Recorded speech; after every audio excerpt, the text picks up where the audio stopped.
I'm Jacob Martis. I was the artist for a lot of what you'll see in this game. This is Brian Lopez. He's the 3D modeler and programmer for our game. We have one more teammate here, or not here, Owen Welsh. He helped do a lot of our ideas and stuff, but he wasn't able to attend today, so it'll just be us two. So this is our game, Cave Defender. In our menu, we have 4 options. We have your play option, stats option, instructions option, and credits option. In the stats, you can see most of the stats for all the player, or all the player and all the creatures inside the game. So their health, their attack speed, how long or how fast they run, and then the different effects of the special ups that you can find. And we'll go over those again later once we're inside the game. And then in the instructions, it goes over the controls and then kind of like your purpose in this game. When we first heard the one room theme, we kind of thought like everybody else, or at least the popular idea was you go in a room and then you solve a puzzle to get out of it. Brian and I wanted to do something a little bit different though, and so we decided that we wanted to try to build a defense style game. We both like dinosaurs, and dinosaurs like to live in caves, so we thought we would try to run with that idea and see where we could take it. And then after some bouncing around of ideas between us and Owen, we came up with the idea of you are defending your eggs from these dinosaurs. Your eggs are your food source, so they're your life source. And everything is basically coming to try to steal your food, so you gotta defend it. Go ahead. So once you're inside the game, you see yourself in the one room, our cave. You see the dodos on the top. Every round, a random dodo will drop a random egg. Each egg has varying degrees of health, the blue one being the highest. And then farther up you can see we have our first wave coming. The smaller creatures, we call it oviraptors. Each creature has a name and has a purpose.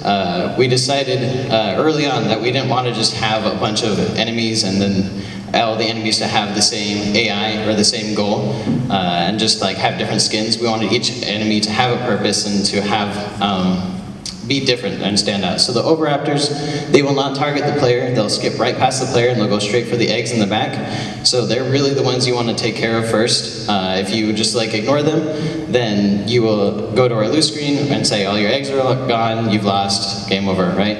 The next enemy is a larger version of the oviraptor, your regular just raptor. He will target the player first, and he'll ignore everything else.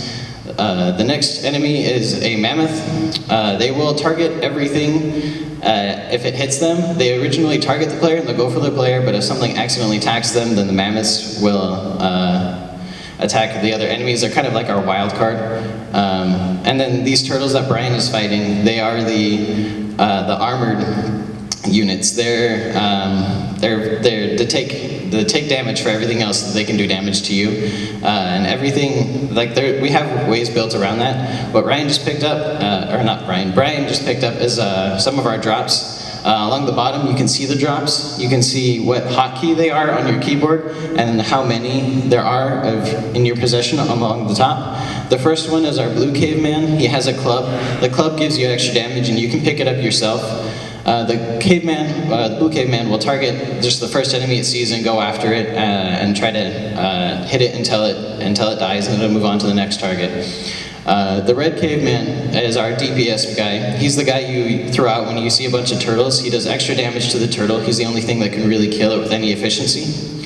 It does a small amount of DPS to everything else, so it can be useful, but initially you don't see a whole lot of use for it. Our third guy, our yellow caveman, he's our rock thrower. He does a lot of damage. He's really good for defense, and that's what the turtles are for. He does less damage to the turtles, so the goal of the turtles and the person that the turtles will lock onto first is the yellow guys. And then we have our purple berry or our poison berry. If you find yourself in a hot situation and you need a few seconds to breathe, you can throw the poison berry, and every enemy within range of it for 10 seconds will attack another random enemy.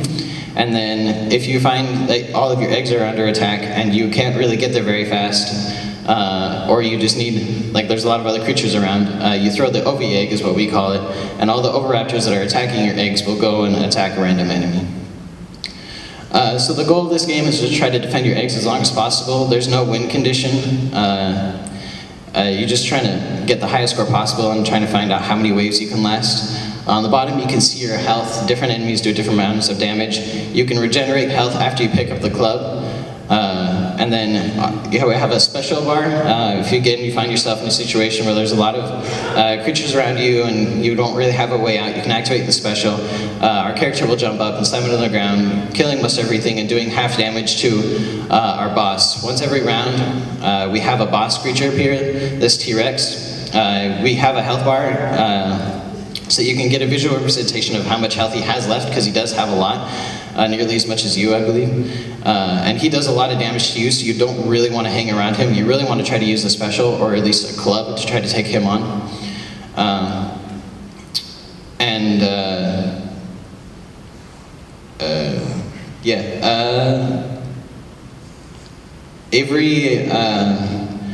Every creature here was modeled by Brian using Blender, and then I did the artwork for it in Photoshop. We went through a lot of iterations, like the mammoth